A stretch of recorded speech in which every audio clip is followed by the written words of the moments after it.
So, Alex, a lawyer and a financial advisor walk into a bar. Well, then what happens, Dave?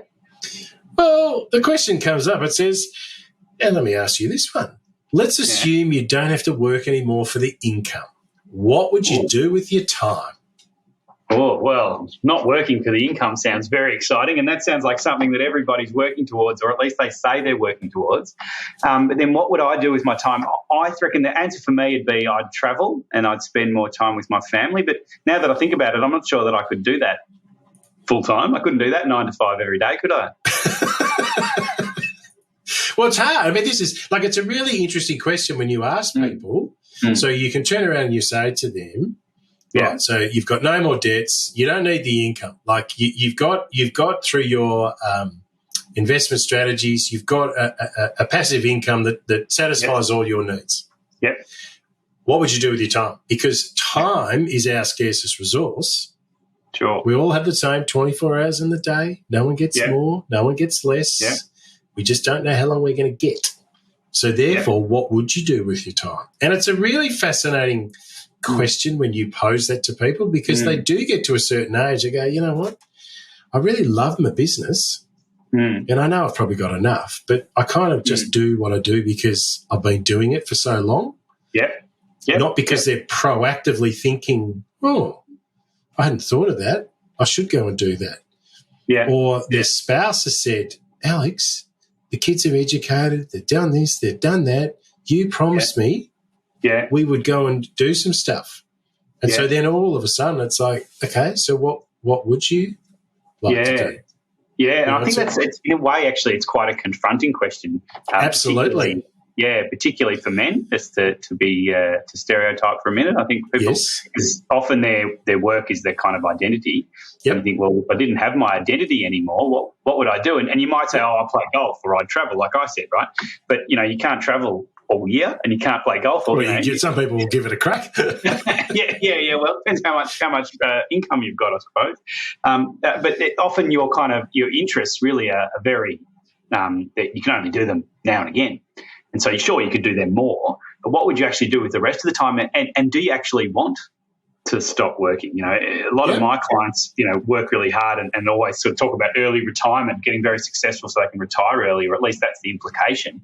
And I'm not sure any of them will ever retire, and I'm not sure if they did, they'd be happy. I think it'd all be downhill if they retired, because work is, and I'll probably put myself in that category. I don't know what I'd do with myself if I didn't work all the time, and I'm trying to build up assets, so I've got passive income like we all are. But what would I do? I don't know. And then you sort of start to take that step back and go, well, hang on, if you don't know what you would do with your extra time, then why are you trying to build up income so that you have that extra time? Yeah. That's part of getting financial advice, isn't it? Is the first step is work out, well, what do you want your life to look like in a kind of an ideal world? Is that right? Yeah, absolutely. So, the question is always around, what's the purpose of what you're doing? So, and it can be the same. What was that? Get rich. Well, that's what a lot of people say, right? But again, okay, so yes, absolutely. A question is, but that's a relative question. So for one person, to them, being rich is having all the time that they've got available to them. So they may be comfortable with, a house paid off and let's just say $1 million in the bank, right? Yeah. To them, that is being rich, because then they don't have to worry about anything and they don't have to deal with stuff. But for another person, their perception of being rich or wealthy is $10 million in the bank to go and do what they want to do. Yep. So even though these questions, this is where it's always an interesting question. People say, well, how much do I need to retire or to stop work, or at what threshold is enough income for me? And again, well, that depends upon what you would like to do. So the question is more around, I agree with you, your identity. Yeah. What are you wanting to do purposely? So for some people, they love to be surrounded by people. So for them to not have to work, but they might then go into charitable work, or they might want to spend time with their kids or grandkids because they didn't do this, especially a grandparent with their grandchildren. They may not have spent much time with their own children, so therefore they want to share those things. But it is interesting because it's easy to default back to what has always been. And you do see these people that they either have a health scare or either for themselves or someone in their family, and they do start to reassess and go, oh, if I had more time, well, we've all got the same time, I should go and do, so let's do it. So that's where part of our work comes in with people to go, you give yourself permission to spend. Like, don't just leave it all behind. Here is a wonderful opportunity. If you want to travel for 3 months of the year, okay, how do we set it up that you can go and do that? Yeah. And I think one of the big things for the, and again, you made the point around stereotypical, it's the male who is absolutely terrified. Right. Because a lot of the time they're going to fill their life with. Well, yeah, absolutely, because their sense of identity is either their business because they've gone there for so many years and people know who they are and they've got a profile through the industry and, you know, there's an element of it there.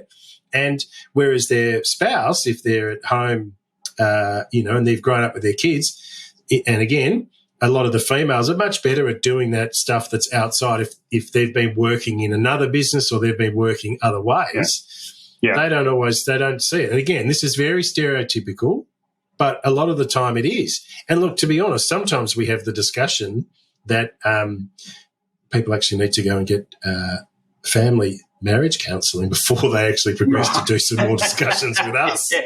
Because all of a sudden it's quite frightening. Yeah, we have husband and wife clients come in all the time, and when we're going through their kind of what they define as a success in a litigation or in, you know, some commercial transaction they're doing or whatever, and when it comes down to it, they have pretty different views, and they're both directors, and you know, and they sort of look at each other, and then they start bickering about it. You think, oh, this is not going where I'd hoped, you know what I mean? And often it comes from a like, you know, again, just a stereotype. You've got one who's a risk taker and the other who's wanting to, you know, cover off on the risks, you know. So often the one spouse is more keen on getting, you know, detailed legal advice than the other one because one sees it as a cost and the other sees it as kind of insurance against things going wrong. Or one of them wants to just bury the bastards kind of, as opposed to, you know what, let's cut our losses and move on. No, I'm going to completely stand my ground, and they just dig their heels in. It becomes an ego thing or whatever. Yeah, that's right. But they need to kind of align themselves as to what success looks like. So I can certainly understand that, you know, and you ultimately, we need to get one set of kind of instructions from the company, which is from the directors, you know. So sometimes you get the accountant involved or someone else who might be able to kind of mediate it. Yeah. So if we go back to the sort of topic for today, let's assume you don't have to work anymore for the income. What would you do with your time? Yeah, it is it kind of really gets to the centre of why are we doing what we do. And it's not always an easy answer for someone to, because the usual, I'd play more golf, I go fishing, but there's also at an age. So someone may have this capacity, but a lot of their friends may not be that. So it's like, great, you're 50, 55. You've got this capacity to do that, but all your mates are still working in their businesses. So then what do? Like, they don't. So it's, you need to find these other interests that are there because you like to do it. And this is where, I mean, I got advice from someone years ago. You need to find, probably in your 40s, an interest that's outside of work that will give you something to go and do after work. Yeah, and that's you build it up over the years. So I know at the moment I try and spend some time during the week not working during the work hours of the week, so that you can sort of begin the process of developing kind of a interest outside. Because often on the weekend, you catch up with friends and you do family things and whatever, and so your weekend's sort of taken up. But whether it's an afternoon, I know I've got some clients actually who take one day off a week to play golf, but then they play golf with a bunch of people and, they're developing relationships with those people, or they go sailing, or they do whatever it is that they like to do. But it's a process that you maybe during your 40s, you take a little bit of time off, maybe your 50s a bit more, so then when you're getting towards, retirement age, if you want to call it that you've actually got some things to fill your day, and that you're interested and engaged in the life and the people around you, rather than suddenly kind of falling off the cliff where you go from working every day to suddenly having every day sitting at home watching the TV, driving your partner mental. Yeah, yeah. And look, to be honest, again, this is part of the purpose why we talk about wealth activism and being a wealth activist rather than a wealth management. Like that's a given that the wealth will get managed. The wealth activist and wealth activism concept is around what are you going to do because you're in the position where you do have the time available for you. Yeah. Yeah. But how are you going to fill that? And to just say, oh, well, I'll just kind of, whatever, it makes it a pretty long week. Yeah. If you're like, well, I'm not really sure. Sounded like going to a protest or something. Well, for a lot, go to the Reserve Bank and throw rocks at them or something. Well, for some people, maybe. But do you know what I mean? It's kind of finding that reason to do stuff. Yeah. Because it's very easy. I'll just go to lunch with a few people. Then your health starts to decline because you're always out. There's this real balance between what it might be, and every person is different. Yeah. There is no perfect answer for any of this, but it is a process, as you say, for people to go through to sit there and think about. It's like, okay, so what would I kind of like to do? Yeah. And part of that also is how do you build in holidays during the year as well, which gives you that time that says, if I've got that time booked in for a break, I'll take it. Yeah. Whereas if you don't book it in at the start of the year, there's always a reason to be at work. Oh, yeah. There's always a reason to work through lunch. Always. I try my hardest not to actually get up from my desk and go and have lunch. Otherwise, it just gets later and later and later. I'll just do that extra thing. I'll just do that. It's not good for your health. No. It's not good for your clients either. No, because you need some time to refresh your own mind around what it is that you're doing. And if you're that busy, then you either need to employ more people. Yeah, that's right. Maybe you're not delegating. Yeah, you're the bottleneck. Correct. Do you find people come to you and they say, "Oh, this is what I do. I do X, Y, Z," and then you create the kind of plan that helps them do that, and then they don't like it? Does that happen?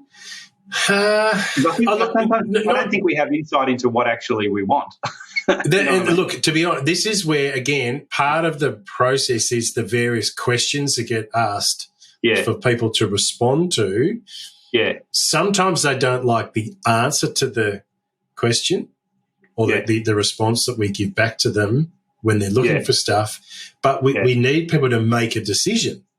Yeah. So when they sit on the fence, it makes it really hard to kind of go, but I can't. It's your time, not mine. Yeah. We're just trying here to help take you through and get an understanding. And that's why I say there are some circumstances where, the couples that we tend to have come in, sometimes there is that, perhaps we need to reassess where we are. And we've seen it through this COVID period over the last couple of years. There's been that increase of people have had too much time, together with an individual, which has highlighted the fact to them that, going to work or to go and do something was their escape.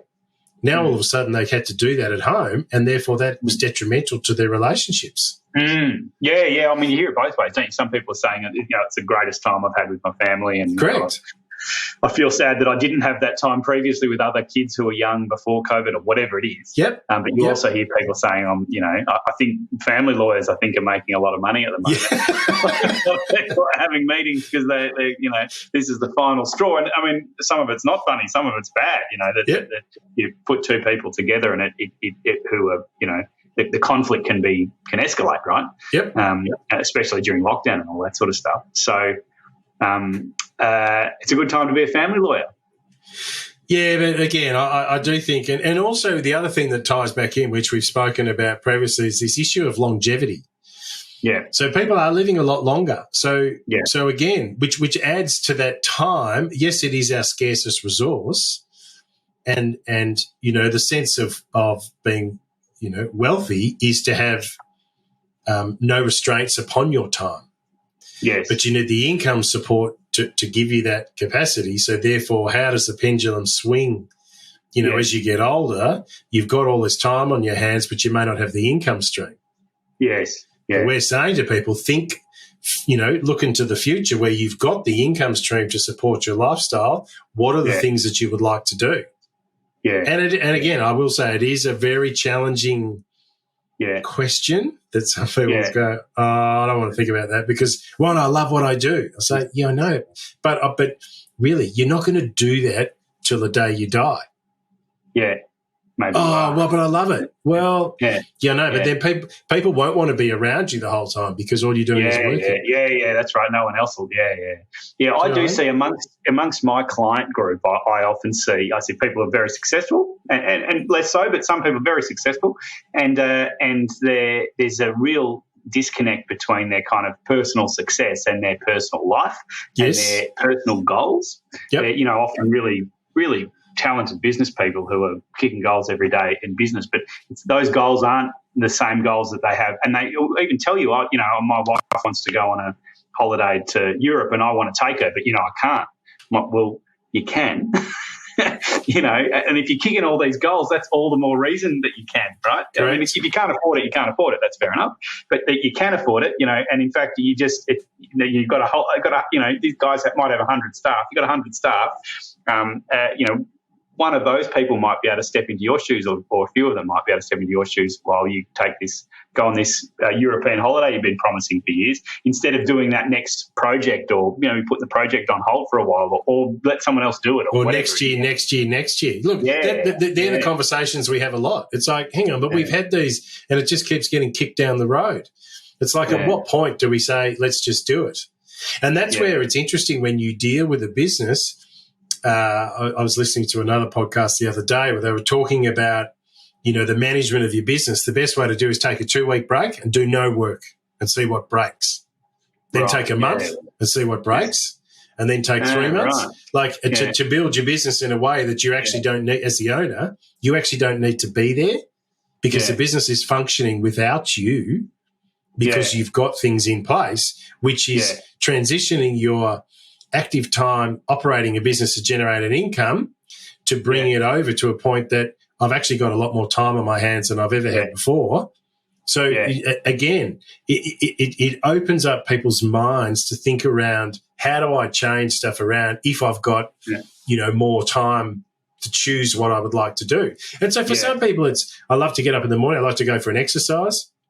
So it might be a walk or a swim or a bike ride, and then they might like to play tennis one day or 2 days a week, or they may, some older people like to then deal with their grandchildren. Some people may then like to head up north. We're both in freezing cold Melbourne. So, some people might like to head up north for 3 months. Yeah. Yeah. Do you know what I mean? It's sort of, again, there is no perfect answer, but it's like, well, what do you like to do? Some people like to do stuff by themselves, in the morning. That might be the, yoga or meditation or Pilates, but then they like to do something with their spouse, which might be, they might do that quickly or for an hour in the morning, and then they go for a walk with their spouse for an hour. Yeah. Yeah. My dad's 80 and I'm one of 7 children, and I thought he might be a bit lonely. My mum's not with us anymore, and I thought he might be a bit lonely, in his retirement. He's retired. And he has. You got to book an appointment with him now, don't you? Well, he pretty much has lunch or dinner with one of his children every day. That's pretty good. So he's over, at so-and-so's house who's cooked him a roast lamb last night, and then he's out to lunch with me in St Kilda and I think, well, this is, life's not so bad, and he's got 15, 16 maybe grandchildren. He's just like, he's loving life because he's really connecting with all his children. But of course, during his career, at times he was very busy with work and spent less time in the way that often people do or did. And so, life's pretty good. And that's a pretty good, if you asked him what does he want to do with his time and he had enough money, he'd say, I want to spend time with my family, my enormous family. Yes. And so, he can, by the time he's picked up some kids here and driven with them and spent some time in the park with those or whatever, then he's got a pretty full life. Yep. And it's looking pretty good. Because I would say, we always ask a question of what's most important to you. Yep. And 99% of the time, the answer is family. Yeah. So this is where you bring it back to people and say, so if you had more time, what would you do? Again, it ties back into the wealth activist. If you're an older person and you think, okay, so what are you going to do with your time? And you've got the resources take your kids away and your grandkids, it might be just a weekend away. It might be a 2-week holiday. It might, who knows what that might be, but take them away and do something and give them that experience that time allows you to have. Yeah. Well, because I think people say family a lot, and I'm just not sure how much they mean it. I think they mean it. There's always a balance, Alex. You know that. Yeah. But, you're like, family, if I spend everything in moderation. Maybe after a day or so, you might want to stab a few of them, but there might be a couple that you want to spend a bit more time with. But hence, when you book these holidays and everyone goes away, you need activities on different days with different groups. You don't have to all move together at the same time. But yes, I think there would be a few families where those challenges would always be there. Yeah. I just think sometimes we don't have insight quite into what we actually like to do and what makes us happy. Sometimes I think even I have a day at work and I think to myself, gee, that was a good day, or that was a bad day, and I can't really put my finger on why. Yep. And often I think it's to do with, for me, it's to do with being productive. If I was not productive or I felt not productive. Or it was the day that you did a podcast, it was just always a solid day. Chatting to that Dave guy. Just that we got nowhere. day. Woohoo, I've been looking forward to this all week. And I think there's also a human connection side to it. During the COVID time, you spend less time with people, and so you do feel more disconnected and isolated. So going into the office and going out to lunch with people and all of that. So productive and connected are probably the two things that I look for in my day now to try to. But it took me a long time to kind of work that out. I think it is tricky, and you think you want, often I think my clients they think they want more money or, more financial success, more assets, whatever. And sure, that's a means to an end, Yes. And if you're not sure what the ends is because you don't know what you want to spend your time on, then that's difficult. Well, that's what they say, no one sits on their deathbed wishing they'd spent more time at the office. Yeah, well, but I think people do regret sometimes that they weren't as successful as they'd want to be, or they didn't try things, they didn't. One of the reasons I started this business is because I didn't want to die wondering. I wanted to have a crack and see what happens. Yep. Win or lose, at least you know. Yeah. Give it a lash. Yeah. Which comes back to sometimes when you're starting out, you got plenty of time on your hands, but you got no income. That happened when I started. I had one client. So you really got to get going. At one of the events we had like a birthday party event, and I remember saying I didn't have a first birthday party, or when we started, I didn't have an inauguration party or whatever, because it just would have been me and one other guy, and that would not be good, And now the empire's growing. That's right. All right, well, we better close out today. So, Alex, any sort of final comments? Oh, no, look, I just think it's a really interesting that it particularly for wealth planning, and I don't think people know that the kind of first step in going to see a financial advisor might be to say, well, what do you want to do with yourself? What does a successful life look like to you? What would you do if you had enough income? What would you like to spend your time on? And some of those kind of deeper questions, which I would have thought you just ring up your financial advisor and say, what shares should I buy? But it's a much more involved process to try and match your life goals with your business goals, and so they're aligned. So as you said, which shares should I buy? That's about sort of 8 or 10 on the list. Like we've got to go through it. That's a long way, because that's just a form to support what you want to be able to do. If you want your $1 million, 10 million. They're different shares. Correct. Because it comes back to a time like this. Anyway, that's a whole different topic that we'll get into. Sure. Okay. But thanks. Right. That was very interesting. Thanks. So we're going to close out the conversation today. And again, I'd like to thank Alex from Taurus Legal Management. He can be contacted via LinkedIn at Alex Martin or via the website tauruslawyers.com.au. Again, I'd like to thank myself, David Murdoch, wealth activist from Paxton Bridge. I can also be contacted via LinkedIn at David Murdoch or via our website, paxtonbridge.com.